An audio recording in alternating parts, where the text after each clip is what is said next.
welcome back to the channel, everyone. My sister just called me and told me that she's making something that I like, so I'm about to run over there, see exactly what she's got cooking. Hopefully it's something that I really like. All right, so let's go check this out together. All right.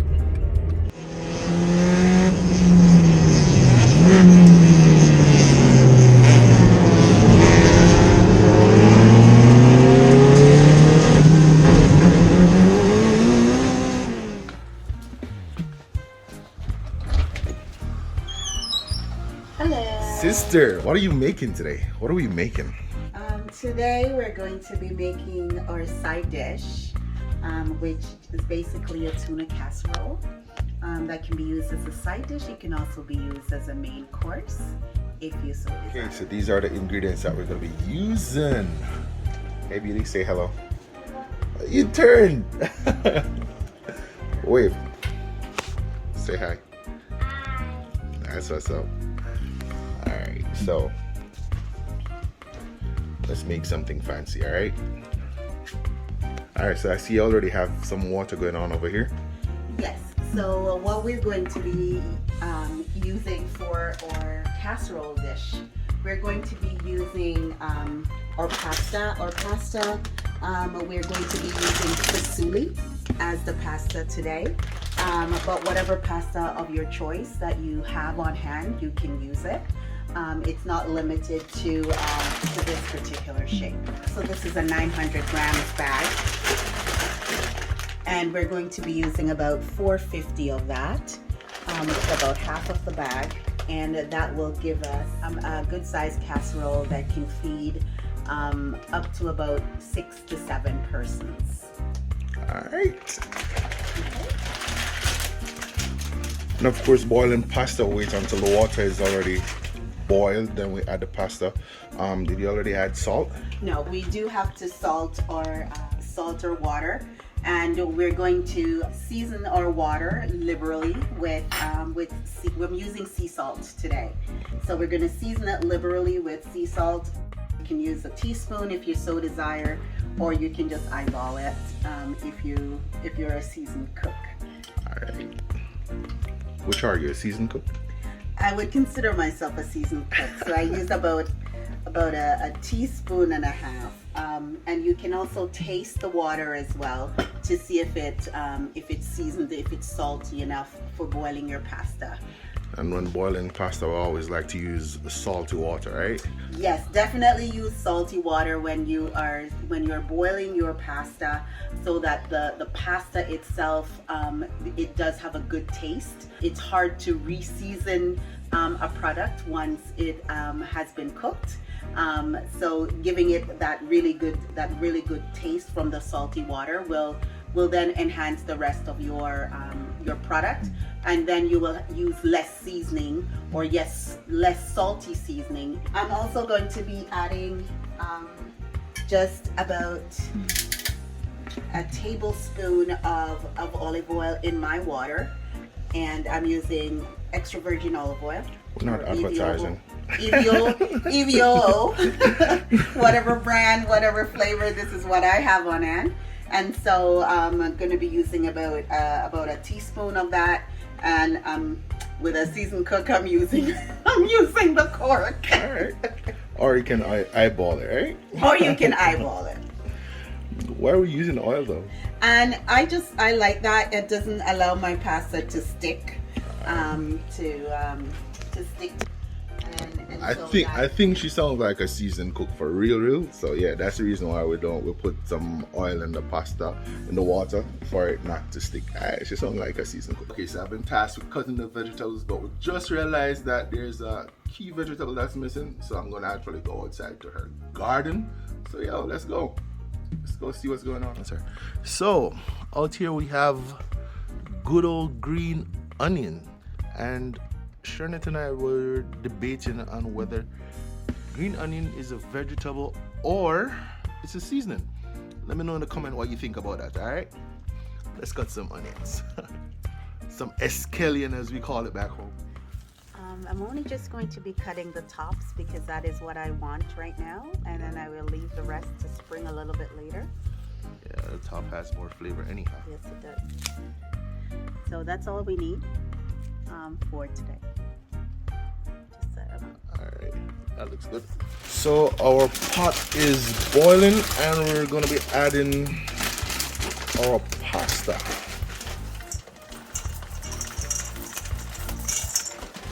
Alright, so that's about that's about 450 grams from a 900 gram bag.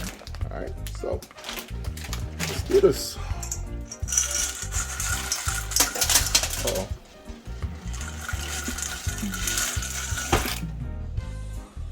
Alright, I want to give this an initial stir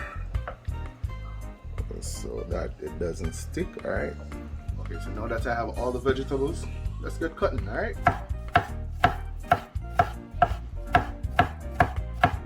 in one direction, and this is julienning.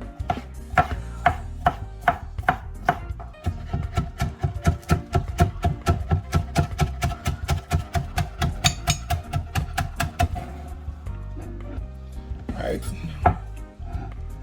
okay, so our vegetable is all cut. Now we're going to be using some lactose-free cheese. You can use whatever cheese you want to use, but we're using lactose-free. And this is also marble cheese. It has cheddar and mozzarella in there. So this is what we're going to be using. All right, let's shred it. All right, so we're going to be using the larger side of the grater. All right, so let's do this. I'm using just about half a block. I mean, you can use whatever amount you want if you're really a cheesy person. Well, if you like cheese.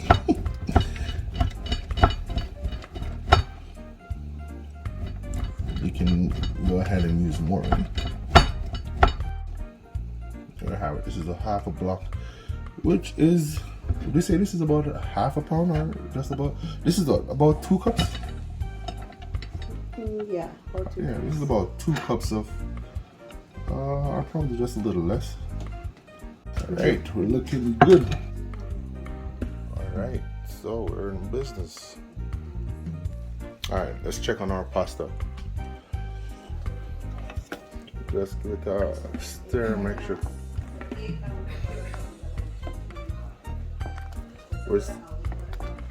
We're still trying to work out ounces to grams, you know, because in Canada it's all about the metric, and I am not so keen on this metric system, you see. So how much do you work it out? It's about 7 ounces. So a little less than a cup. I don't know, but I think this a cup, not true. Anyhow, we have half a block of cheese. I'm gonna say you can use 2 cups of cheese if you like. So let's finish this up. All right, so what we got going on here? In our bowl we have 2 cans of tuna. We have the chunk style, and we also have the flake light tuna. And we're just gonna mix them together. And we used the one that was in water, right? Yes, we use the one in water rather than oil. Does it matter really? No, it is more of a matter of choice. The oil, because you are using, we're going to be using mayonnaise and you're going to be using cheese that already has oils in it. So introducing your tuna with oil is going to make your product, your end product, a little bit more oilier. Gotcha. On that side. So it's best to use the water. Gotcha. And for those who do not like tuna and you want to use salmon, you can use either canned salmon, or if you have a slice of salmon that's been cooked and cooled from the day before, then you can also shred that and introduce that into your, use that as the base for your casserole. To the tuna, we're gonna add peppercorns. So this is the natural state of peppercorns when they're dried. You can buy them in the store, and then you can put them in one of your, in a mill, and we're gonna use, we're gonna crack them. Not finely cracked. We're gonna do a coarse crack on it. It gives a really good heat to the actual to the casserole, However, if you do not have peppercorns, you can use the ground black pepper as well, but the fresher the better. And so just gonna put that in the mill, and that's about a half a teaspoon that we've cracked in. And you can smell the black pepper. Yep. Very nice. And so we're gonna mix that, and we're just gonna let it sit for a few minutes. Yeah, this pasta looks just about done. Yep. Yep. Okay, so we're gonna be straining our pasta, and one of the things is we're not gonna throw away this water, because this water, you see, can be used again in cooking. It can be used to make gravy, added to your stock or whatever it is. All right, okay, you can use a strainer, colander, whatever you want to use to strain your pasta. Pasta is strained, water is preserved. Now let's get the rest of the story going. All right, so pasta is ready. Yes. To our tuna, we're going to add some additional seasoning. This is my seasoning blend that I use, but whatever kind of a meat seasoning or a little bit of a fish seasoning that you want to use, because tuna is from the sea, you can use that just to enhance the flavor as when we introduce that into the actual pasta. So just as how you would season your meat, you're gonna season your pasta. And this is about 2 or 3 pinches I used, just to lightly season it and just to enhance the flavor of the tuna.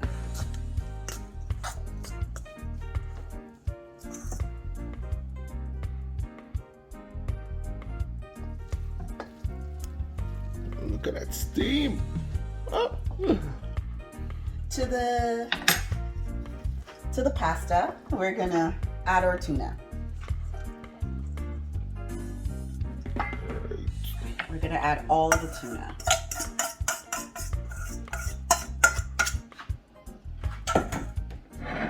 We're gonna add in half of our green onions. We're gonna add in half of our green peppers.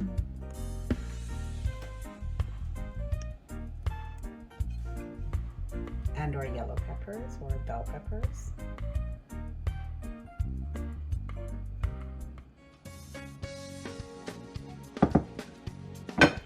And we're gonna lightly fold them in as you would normally fold when you are doing in baking, but you're gonna lift and lift and lift and rotate.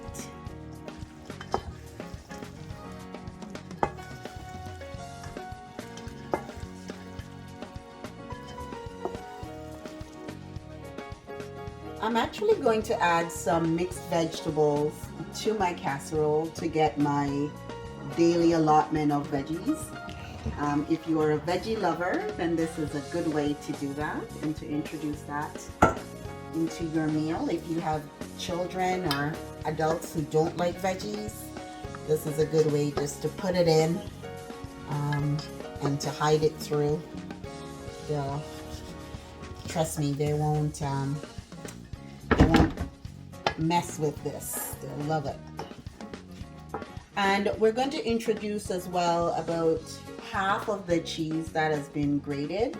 We're not going to put it all, because when we assemble it into the casserole dish, we're going to add the remaining cheese as well as the remaining peppers to it. So we're going to add half of the cheese.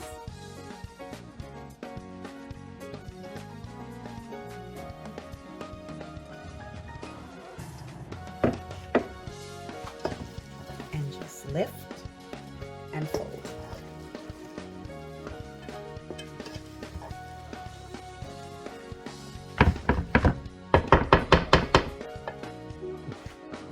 We're also going to add about 1/3 of a cup of mayonnaise.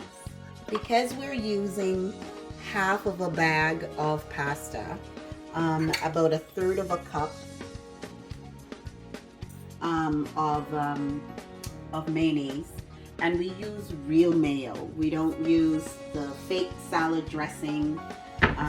You want to use the real product. If you are on a reduced calorie diet, you can use the half mayo, or the light mayo, but just about that amount of mayo is enough.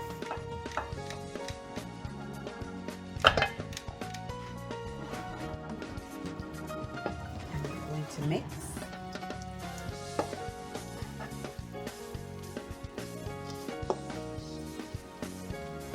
Look at that color though. And that's pretty looking.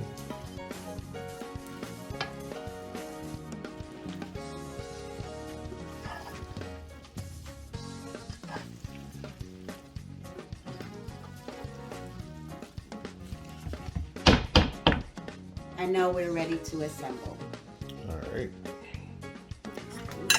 This is the size that I'm using today of my casserole dish. But if you have a larger one, by all means use it. Use what you got. Or if you have a foiled pan, you can use that. We're going to just be using about a half of this, and to put into this size casserole dish. And if you notice, I didn't spray anything into the casserole dish as well, because there's oils already in there from the pasta. There's also cheese, and there's also mayonnaise as well that's in there. So once we've put about, it's not completely filled, we're gonna introduce some more peppers in it and a little bit more cheese, and then we'll top it off with the rest. So we're just gonna add some more of the green onions. Bit of the bell peppers.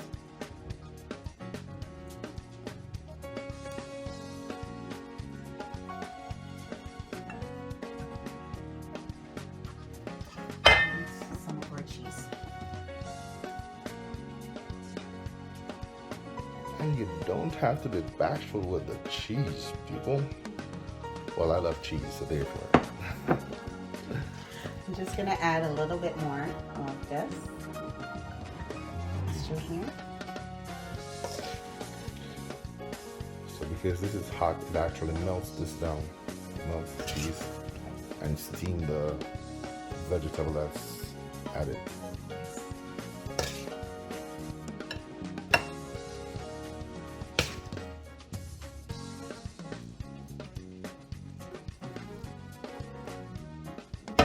And so if you notice, that's about half of my pasta, the pasta that was cooked that went into this particular casserole. And then The other half is mine. She failed to say that, so yeah, just like that. And so we're just going to add the remainder of our bell peppers. This now at the top is more for color and for decor more than anything else. So just gonna add a little bit of that.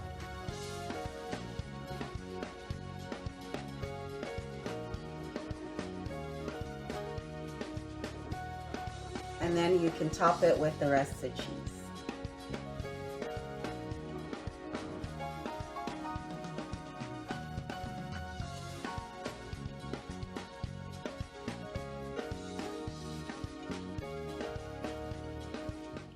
So if you love cheese, go ahead. And we've completed our casserole. You can put this in the oven. Just put it, majority of it is cooked already. So you can just put it in your oven at 400 degrees Celsius or on broil, just to get the cheese melted, and if you want to have it around the sides a little bit crisp or more caramelized, then you can do that as well. How long should we put it in for? For about 15 minutes or so until the cheese has melted. But if you're just doing this just before you serve for dinner, because everything in here is very warm already, you can just serve it without it being in the oven because it will already started to melt already. So you can do it either way, for a quick meal, or if you wanted to do it baked. Nice. Alright people, time for me to go have mine, alright? So, until next time, I'm going to share my plate and walk good. We say thanks to Shernette. So, hi Shernette. Bye. Alright, nice to have you on the channel always. So.